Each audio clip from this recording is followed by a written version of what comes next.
ஒரு நண்பர் ஜாதகர் பார்க்க வந்தாங்க.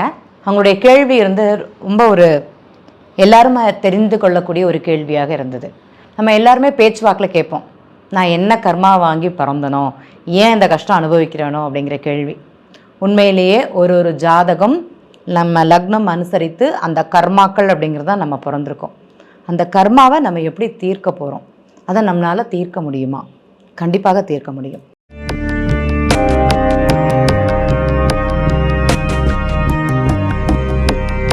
வணக்கம்.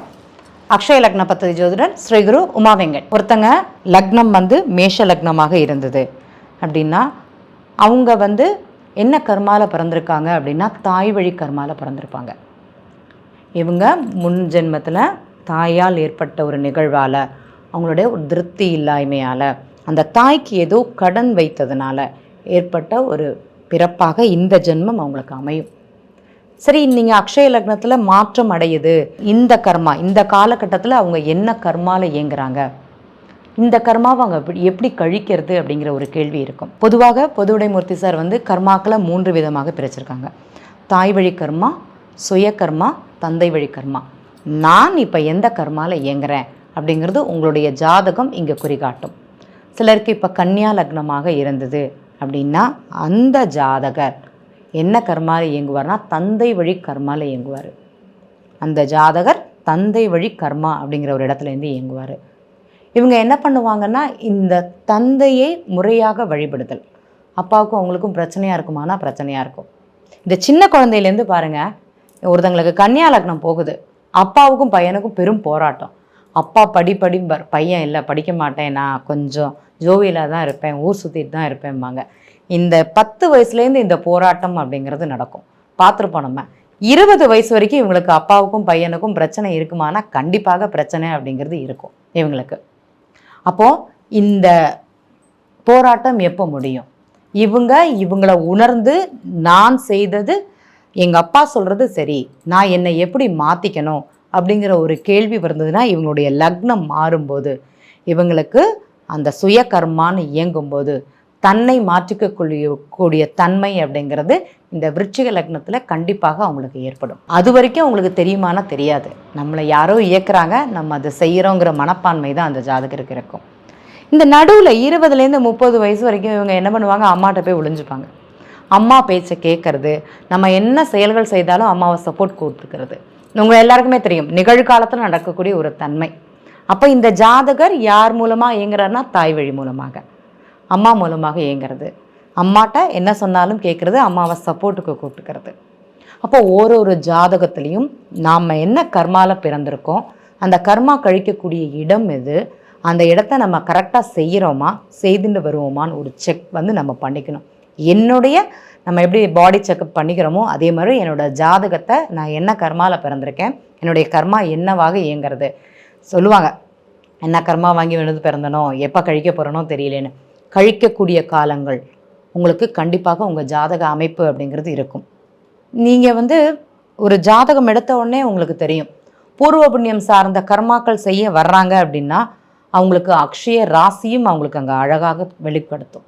எனக்கு என்ன அக்ஷய ராசி போகுது, என்னோட அக்ஷய ராசி என்னது, என்னுடைய அக்ஷய லக்னம் என்னது, அதற்கு நான் கரெக்டாக இயங்குறேனாங்கிற தன்மை இருந்தால் மட்டுமே என்னோட பூர்வீக கர்மாவை ஒரு ஜாதகத்திற்கு ஒரு ஜாதக அமைப்புங்கிறது செய்ய விடும். அந்த கேள்வியாகவே இருக்கும். இல்லைனா யாருமே அந்த கேள்வியை கேட்க மாட்டாங்க அப்படிங்கிறது சொல்லலாம். ஏன்னா அந்த கேள்விக்கே யாருமே போக மாட்டாங்க.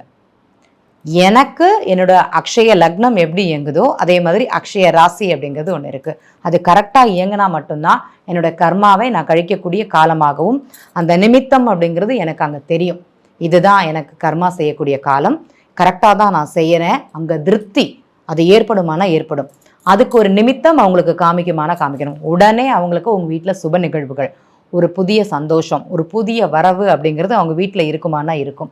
அதுதான் அந்த கர்மா செய்ததோட பலன் அப்படிங்கிறது சொல்லலாம். தடைப்பட்ட காரியங்கள் கர்மா கழிப்பதின் மூலம் நிவர்த்தி ஆகும். அப்போ நீங்கள் என்ன ஜாதக அமைப்பு உங்களோடது இருக்குது, தற்கால கட்டத்துக்கு நீங்கள் என்ன கர்மாவில் இயங்குறீங்க, கரெக்டான வழியில் தான் நீங்கள் போகிறீங்களா, இல்லை அப்படின்னா நான் எப்படி அதை சரி பண்ணுறதுங்கிற ஒரு கேள்வி உங்கள் எல்லாருக்குமே இருக்கும். உங்களுடைய ஜாதகம் அதற்கு வழிகாட்டும். அக்ஷய லக்ன பத்ததி முறையில் ரொம்ப தெளிவாக என் கர்மாவை நான் கழிக்கக்கூடிய காலம் இதுவா, இது எல்லாரையாலையும் முடியுமானா முடியாது, அதையும் சொல்லிட்டேன். இந்த வீடியோ பார்க்குறவங்க என்னோடக்கு சொல்லிட்டாங்க, கேட்டுருவோம், ஃபோன் எடுக்க மாட்டோம். சரி, நம்ம இல்லைன்னா இன்னொருத்தங்கள்ட்ட கேட்பாங்க, அவங்களும் கேட்க மாட்டாங்க. ஃபோன் பண்ணுற நேரம் சரியாக அமையாது, அந்த கர்மா கழியுமானா கழியாது. அப்போது தகுந்த நேரம் உங்களுக்கு கிடைச்சதுன்னா கண்டிப்பாக ஒரு ஜாதகரை தொடர்பு கொண்டு, ஒரு ஜோதிடரை தொடர்பு கொண்டு உங்கள் கர்மா சரிதானா, அது கிடைக்கக்கூடிய காலமாக, கழிக்கக்கூடிய காலம் இதுவாக இருந்ததுன்னா கண்டிப்பாக உங்களுக்கு அந்த வாய்ப்பு பகவான் ஏற்படுத்தி கொடுப்பார். பொதுவாக நிறைய கர்மாக்கள் நம்ம தெரியாமே நிறைய தப்புக்கள் அப்படிங்கிறது செஞ்சிருப்போம். தப்பு எல்லாருமே செய்கிறதான். நம்ம ரோட்டில் போகும்போது எறும்பு மிதிச்சா கூட தப்பு தான், கரெக்டுங்களா?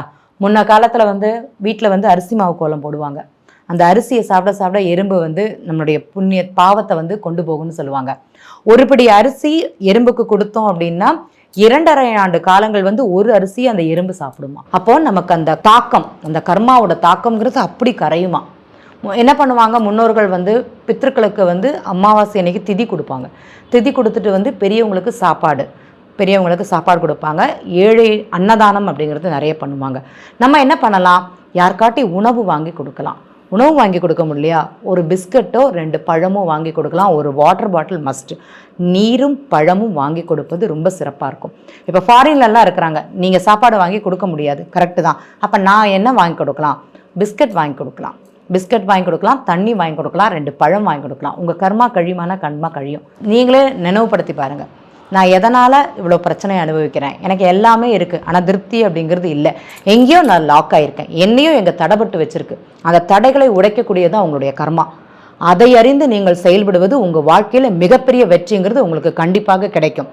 நானும் பார்க்கக்கூடிய நண்பர்கள் அனைவருக்கும் உங்கள் கர்மாவை வென்று உங்களுக்கு வெற்றி அப்படிங்கிறது கிடைக்கட்டும். நன்றி.